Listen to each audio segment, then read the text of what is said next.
मैं गोगा जी बोल रहा हूँ। मैं वही गोगा जी हूँ जिसे सांपों का देवता कहा जाता है। इसके अलावा मुझे गोगा पीर के नाम से भी जाना जाता है।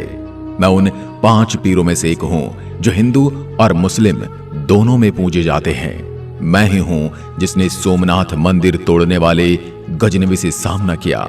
मैं ही हूँ जिसके बारे में कहा जाता है कि इसे सांपों का जहर नहीं चढ़ता।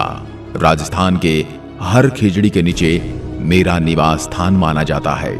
मेरा जन्म विक्रम संवत 1003 में राजस्थान के चूरू जिले के दादरेवा गांव में हुआ था। मेरे पिता का नाम जेवर सिंह चौहान तथा माता का नाम रानी बाछल देवी था और मेरी पत्नी का नाम रानी केलमदे था।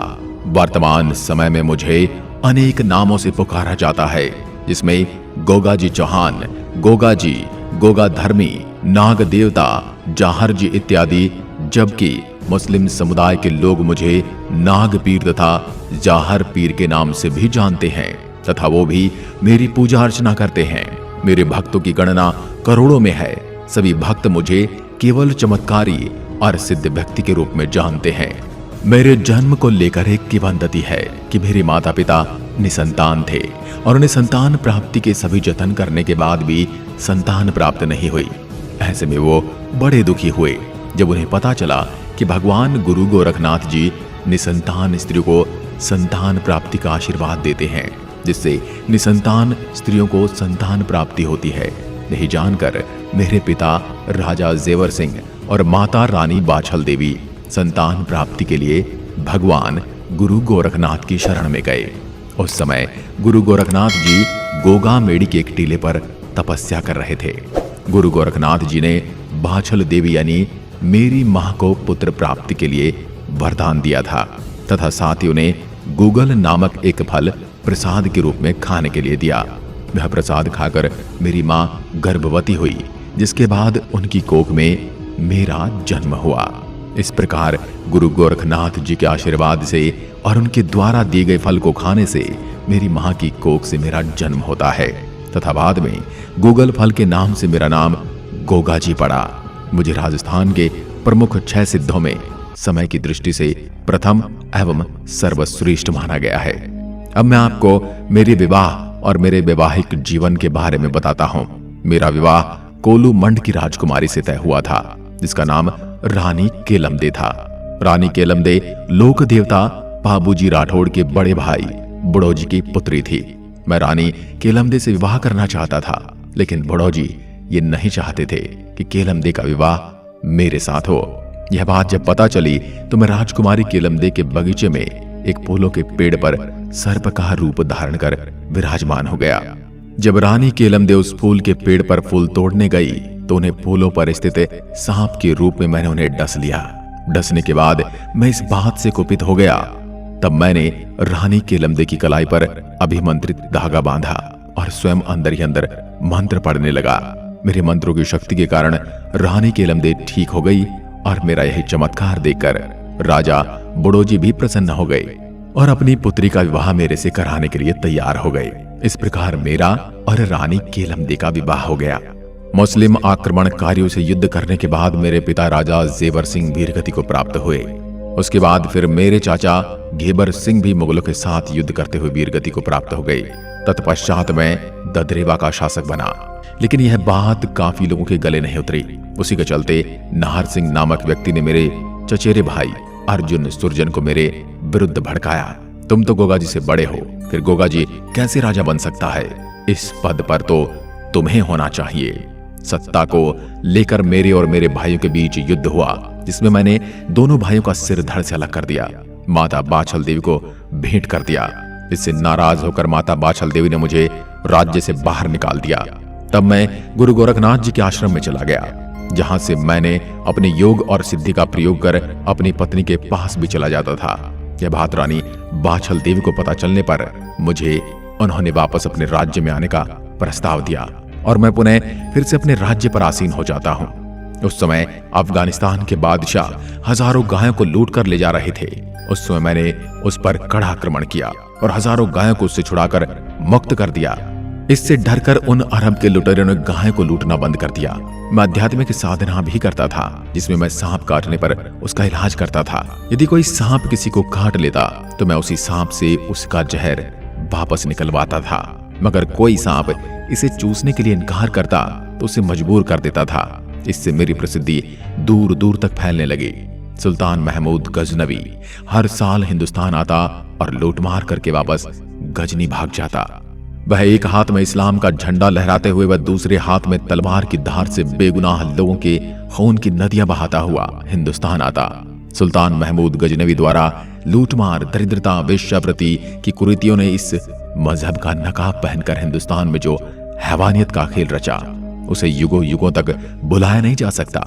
सर्वप्रथम महमूद गजनवी जब हिंदुस्तान आया तो उसका युद्ध जुजुआ राजपूत राजा जयपाल की तवरवंशी शाही से हुआ, जिसमें महमूद गजनवी ने धोखे से राजा जयपाल शाही को परास्त कर दिया। इस युद्ध में राजा जयपाल शाही अपने अंतिम क्षणों में भी लड़ते रहे और वीरगति को प्राप्त हुए। इसके बाद सन 1204 ईस्वी में महमूद गजनवी ने गुजरात में सोमनाथ मंदिर को लूटकर मंदिर को तोड़ दिया और कई आम लोगों को मौत के घाट उतारकर रक्त की नदियां बहा दी। यह समाचार मुझे मिला और यह सुनकर मैं बड़ा ही क्रोधित हो उठा और मेरा खून खौलने लगा, जिससे मेरा पूरा शरीर थर थर कांपने लगा। महमूद गजनवी सोमनाथ मंदिर को लूटकर उसे तोड़ने में सफल हो जाता है, लेकिन गजनी वापस लौटते समय गलती से मेरे दक्षिण पश्चिम क्षेत्र में प्रवेश कर गया, जहां मैंने उसे बदला लेने का निश्चय कर लिया। जैसे मुझे पता चला कि महमूद गजनवी मेरे दक्षिण पश्चिमी क्षेत्र में प्रवेश कर गया है, तो मैंने उस पर अतिशीघ्र आक्रमण करने का फैसला किया। लेकिन इसके लिए मेरे पास शाही सेना बहुत ही कम थी, जो महमूद गजनवी की सेना के आगे ना के बराबर थी। फिर मैंने अन्य राजाओं से सहायता के लिए अपने पुत्र सामंत चौहान को भेजा। सामंत चौहान कई राजाओं से मिला और उनसे सहयोग मांगा, लेकिन कोई भी राजा उनके साथ तैयार नहीं हुआ, जिससे सामंत चौहान को निराश हाथ वापस लौटना पड़ा। इतने में महमूद गजनवी भी हमारे नजदीकी क्षेत्र में आप धमका और अपने शाही सेना के साथ गोगाम मढ़ी के रास्ते में गुजर रहा था।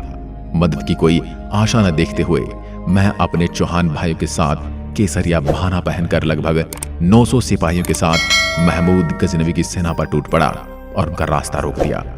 इस बीच दोनों फौजों में भयंकर युद्ध हुआ, जिसमें मैं वीरगति को प्राप्त हो गया और महमूद गजनवी ने सेना से नरसंहार करते हुए अपनी एक छोटी सी सेना के साथ आगे बढ़ा। यह बात सामंत चौहान को पता चली तो उसने गजनवी की फौज को उखाड़ फेंकने की योजना बनाई। उसने ऊंट पर सवार होकर महमूद गजनवी का पीछा किया और स्वयं गजनवी की सेना में रास्ता बताने का बहाना बनाकर गुलमिल गए रेगिस्तान में तेज गर्मी और आंधियों के चलते महमूद और उसकी सेना सोमनाथ का रास्ता भूल गए। तब सामंत चौहान ने रास्ता बताने का झांसा दिया और कहा कि मैं सोमनाथ मंदिर को जाने का दूसरा रास्ता जानता हूं। तब महमूद गजनवी के पास दूसरा कोई सहारा नहीं था, इसलिए उसने अपनी सेना को सामंत चौहान के साथ जाने का आदेश दिया। फिर सामंत चौहान ने सेना को गुमराह करते हुए जैसलमेर में रेतीले टीलों तक ले गया, जहां पानी तक नसीब नहीं हो सकता था। मौका मिलते ही सामंत चौहान हर हर महादेव का नारा बोले और शत्रुओं पर भूखे शेर की भांति टूट पड़े और मरते दम तक लड़ते लड़ते वीरगति को प्राप्त हुए। कुछ लोगों का मानना है कि ये मेरे दो मौसेरे भाई थे, अर्जन और सर्जन। मेरा अपने मौसेरे भाइयों अर्जन व सर्जन के साथ जमीन जायदाद को लेकर झगड़ा हुआ था। ऐसा माना जाता है कि अर्जन सर्जन ने मुस्लिम आक्रांता महमूद गजनवी की मदद से मुझ पर आक्रमण कर दिया। आपको क्या लगता है मेरी मृत्यु कैसे हुई? कमेंट करके बताओ। महमूद गजनवी के साथ युद्ध में मैं वीरता पूर्वक सतलुज के मार्ग की रक्षा कर रहा था। इस युद्ध में मैं अपने बेटों के साथ शहीद हो गया। युद्ध करते समय मेरा सर ददरेवा यानी चूरों में गिरा, इसलिए यहाँ बने मेरे मंदिर को शीर्ष मेड़ी तथा धड़ नौहरगढ़ हनुमानगढ़ में गिरा, इसलिए धरमेड़ी या धुरमेड़ी व गोगामेड़ी भी कहते हैं। बिना सर मुझे युद्ध करते देखकर महमूद गजनवी ने मुझे जाहिर पीर कहा था। यहीं से मुझे जाहिर पीर के नाम से जाना जाने लगा। वर्तमान समय में राजस्थान में रह रहे कुछ चौहान राजपूत वंश स्वयं को मेरा वंशज बताते हैं, जबकि कुछ मुस्लिम परिवार भी खुद को मेरे वंशज बताते हैं तथा स्वयं को चौहान मुस्लिम कहते हैं। तो आइए आपके मन से उठे इस प्रश्न का भी जवाब दे देता हूं और साथ ही आपको यह भी पता चल जाएगा कि क्यों मैं हिंदू और मुस्लिम दोनों समुदाय में पूजनीय हूं। जब मुस्लिम आक्रमणकारियों के साथ युद्ध करते समय मैं वीरगति को प्राप्त हो गया था, तब मेरे बाद ददरेवा का शासन मेरे भाई बैरसी ने अपने हाथ में लिया। जब बैरसी के बाद यहाँ के उत्तराधिकारी उनका पुत्र उदयराज बने। आपकी जानकारी के लिए बता दूं कि मेरे बाद 9 राणाओं ने ददरेवा पर मेरे वंश के रूप में शासन किया था, परंतु उनके बाद 9वें शासक जैत सिंह चौहान को मुस्लिम बना दिया गया। उस समय के मुस्लिम बादशाह फिरोज शाह तुगलक उन्हें उठाकर ले गए तथा जबरदस्ती मुस्लिम बना दिया। फिरोज शाह तुगलक ने जैत सिंह को कायस खान नाम दिया और उन्हें नवाब बना दिया था। इसके बाद वे मुस्लिम हो गए, परंतु उनकी श्रद्धा और आस्था हमेशा गोगाजी के कुल में ही रही। आज भी चौहान से मुस्लिम बने चौहान मुस्लिम वंश के मुसलमान गोगाजी की बड़ी ही श्रद्धा और आस्था से पूजा करते हैं और कायस खान के बने मुस्लिम कायम खानी कहलाए। गोगामेड़ी राजस्थान के हनुमानगढ़ जिले के नौहर उपखंड में स्थित है, जो मेरा पवित्र समाधि स्थल है। गोगामेड़ी में मेरा मंदिर एक ऊंचे टीले पर मस्जिद की तरह बना हुआ है। इस पर लिखा हुआ है बिस्मिल्लाह। यह सद्भावों और सांप्रदायिकों का प्रतीक है। यह स्थान मेरे जन्म स्थान से लगभग 80 किलोमीटर दूरी पर है। इस स्थान पर हिंदू और मुस्लिम दोनों धर्म के एक एक पुजारी खड़े रहते हैं, जिनमें कई राज्यों के सभी धर्म के लोग आते हैं। हम गुरु गोरखनाथ जी और गोगा जी की धुनी पर मत्था टेक कर मन्नतें मांगते हैं। इस दिन लाखों लोग छड़ियों की भी पूजा करते हैं। गोगामेड़ी में मेरे साथ ही गुरु गोरखनाथ जी की भी धुनी बनाई गई है। गोगामेड़ी की मीनारें मुस्लिम स्थापत्य कला का ज्ञान कराती हैं। कहते हैं कि फिरोज शाह तुगलक सिंध प्रदेश को जीतकर वापस जाते समय गोगामेड़ी में ठहरे थे। तब रात के समय में राजा तुगलक व उनकी सेना ने इस स्थान पर चमत्कार देखा, जिसमें मशाले लिए हुए घोड़ों पर सवार सेना उनकी तरफ आ रही थी। यह देखकर राजा तुगलक के पूरे सैनिकों में हाहाकार मच गया था। तब कुछ विद्वानों ने बताया कि कोई महान सिद्ध है जो प्रकट होना चाहता है। ये सुनकर बादशाह फिरोज शाह तुगलक अपनी लड़ाई लड़ने के बाद वापस आते समय गोगामेड़ी में एक मस्जिद नुमा मंदिर का निर्माण करवाते हैं। इस प्रकार गोगामेड़ी में फिरोज शाह तुगलक मेरे मंदिर का निर्माण करवाते हैं। इसके अलावा पंजाब, हरियाणा, उत्तर प्रदेश और राजस्थान में हजारों की तादाद में मेरी मड़ियां बनी हुई हैं, जहां उनकी हर जगह हर धर्म और जाति के लोगों द्वारा पूजा अर्चना की जाती है। मेरा प्रमुख ध्वज नेजा कहलाता है, जिसमें गोगा जी छड़ी का बहुत ही अधिक महत्व होता है। दोस्तों, आपको बता दें, इसमें जो साधक छड़ी की साधना नहीं करता है, उसकी साधना अधूरी ही मानी जाती है, क्योंकि मान्यता है गोगा जी छड़ी में निवास करते थे। वीर गोगा जी उत्तर भारत में लोक देवता के रूप में पूजे जाते हैं, जहां दूर दूर से लोग उनके दर्शन करने आते हैं। सर्प दंश से मुक्ति के लिए आज भी वीर गोगा जी की पूजा की जाती है, क्योंकि वीर गोगा जी के प्रतीक के रूप में पत्थर या लकड़ी पर सर्प की मूर्ति उत्कीर्ण की जाती है, जिसमें लोक धारणा है कि यदि सर्प काटने से प्रभावित व्यक्ति और अगर वीर गोगा जी की मेड़ी तक लाया जाए तो वह व्यक्ति सर्प के विष से मुक्त हो जाता है। राजस्थान के मुख्य 6 सिद्धों में से जहार वीर गोगा जी को समय की दृष्टि से प्रथम देव माना जाता है। गोगा जी धर्म के संबंध में सबको बराबर मानते थे। लोक देवता जहार वीर गोगा जी का जन्म स्थल ददरेवा में है, जहां पर हर साल श्रावण शुक्ल पूर्णिमा से लेकर भाद्रपद शुक्ल पूर्णिमा तक भरपूर मेला लगता है। इसमें हिंदू और मुसलमान भरपूर रूप से इस मेले में आते हैं, जहां वीर गोगा जी के भक्त ददरेवा के साथ गोगामेड़ी तक आने पर ही अपनी यात्रा सफल मानते हैं। दोस्तों, गोगा जी के बारे में संपूर्ण जानकारी हमने उनकी आत्मकथा के माध्यम से आप तक पहुंचाने की कोशिश की। अगर आपको हमारी ये कोशिश पसंद आई है तो वीडियो को लाइक और शेयर करें और चैनल को सब्सक्राइब करना ना भूलें और गोगा जी की वीरता के लिए अपने विचार कमेंट में जरूर लिखें। इसी के साथ आज के इस वीडियो में इतना ही। अगला वीडियो आप किस टॉपिक पर देखना चाहते हैं हमें कमेंट करके बताएं, ताकि हम उसके आधार पर अगला वीडियो आपके लिए लेकर आए। जय हिंद, जय भारत।